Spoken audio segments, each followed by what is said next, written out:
हनुमान और राम की पहली भेंट।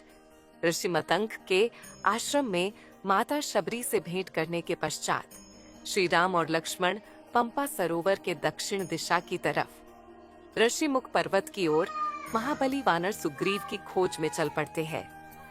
ऋषिमुख पर्वत पर पहुंचने पर वे दोनों भाई महाबली सुग्रीव का निवास स्थान खोजने लगते हैं। इसी दौरान महाबली सुग्रीव का एक गुप्तचर उन्हें छिपकर झाड़ियों में से देख रहा होता है। वह गुप्तचर वानर यह बात जाकर महाबली सुग्रीव को बताता है कि ऋषिमुख पर्वत की ओर दोनों व्यक्ति आ रहे हैं, जिनका बाना किसी ऋषि या मुनियों के जैसा है, लेकिन उनके कंधे वीरों जैसे हैं और कंधों पर धनुष बाण भी है। यह जानकारी मिलने के पश्चात सुग्रीव के मंत्रीगण, जिनमें एक वृषभ जामवंत, एक वानर गुप्तचर, सेनापति वानर नल और नील के साथ साथ महाबली अजनी पुत्र हनुमान भी थे, वे इस बात पर चर्चा करते हैं कि दो व्यक्ति धनुष बाण लिए ऋषिमुख पर्वत की और क्यों आ रहे हैं। कहीं वे सुग्रीव के भाई और शत्रु वानर राजबाली के गुप्तचर तो नहीं। तब उनमें से सबसे वृद्ध जामवंत जी कहते हैं कि यदि वे गुप्तचर होते तो उनके कंधे पर धनुष बाण नहीं होते। कुछ का यह मानना था कि वे दो व्यक्ति राजा बाली के विशेष सैनिक हो सकते हैं, जो सुग्रीव को मारने के उद्देश्य से आए हो। बहुत देर तक मंत्रणा करने के बाद जब कोई निष्कर्ष नहीं निकल पा रहा था, तब सुग्रीव ने चतुर और बुद्धिमान महाबली हनुमान से सहायता मांगी। उस समय महाबली हनुमान श्री राम के ध्यान में ही मग्न थे। जब सारी बात हनुमान जी को बताई गई तो उन्होंने निश्चय किया कि वे अपना रूप बदलकर उन दो अनजान व्यक्ति के पास जाएंगे, उनका परिचय जानकर ही आगे की कार्यवाही करेंगे। तब हनुमान जी ब्राह्मण पंडित का रूप धारण करके श्री राम और लक्ष्मण के पास जाते हैं। वहां जाकर हनुमान जी राम और लक्ष्मण के पूछते हैं कि आप कौन हैं और आपका परिचय क्या है। तब लक्ष्मण जी भी हनुमान जी से पूछते हैं कि हमें महाराज सुग्रीव के पास जाना है। तब हनुमान उनसे पूछेंगे, आपको सुग्रीव के पास क्यों जाना है? क्योंकि मैं उनका कुल पुरोहित हूँ, आप मुझे बताइए। बहुत देर तक जब हनुमान जी और लक्ष्मण जी बहस कर रहे थे कि पहले वे एक दूसरे के सवालों का उत्तर दे, अतः अंत में लक्ष्मण जी बताते हैं कि हम अयोध्या के राजकुमार हैं, मेरा नाम लक्ष्मण है और ये मेरे बड़े भाई श्री राम है।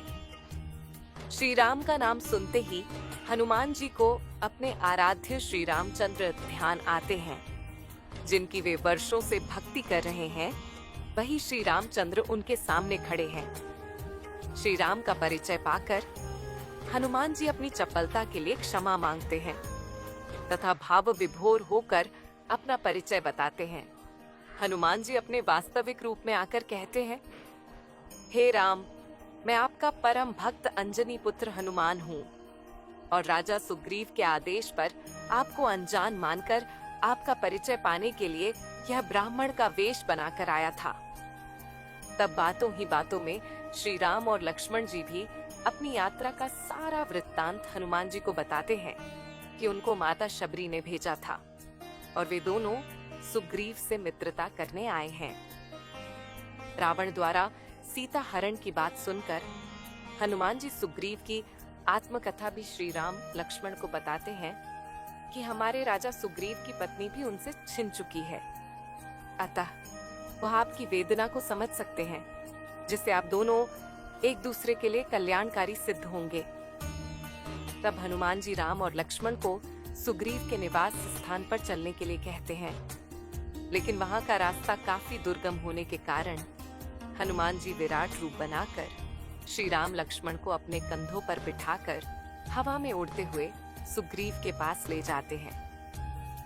श्री राम लक्ष्मण के सुग्रीव से भेंट होने के पश्चात वे दोनों एक दूसरे की आत्मकथा बताते हैं तथा एक दूसरे की सहायता करने का वचन देते हैं। वहीं पर हनुमान जी लकड़ी द्वारा अग्नि प्रकट करके राम और सुग्रीव को मित्रता की शपथ लेने के लिए कहते हैं।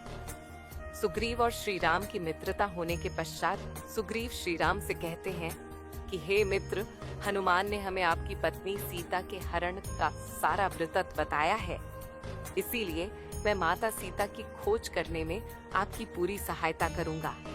जब आपका कार्य सफल हो जाएगा तो मित्रता है तो आपसे भी अपना कार्य सिद्ध करवाने की आशा में रखता हूँ।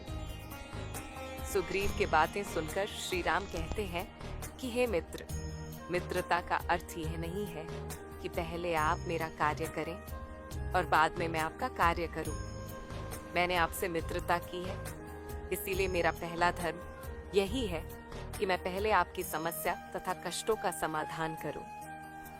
हनुमान जी ने आपके भाई बाली और आपकी शत्रुता के बारे में मुझे पहले ही बता दिया है और बाली ने आपके साथ अन्याय किया है, इसलिए आपका मित्र होने के नाते पहले मैं आपको आपकी पत्नी तथा खोया हुआ राज्य वापस दिलाऊंगा।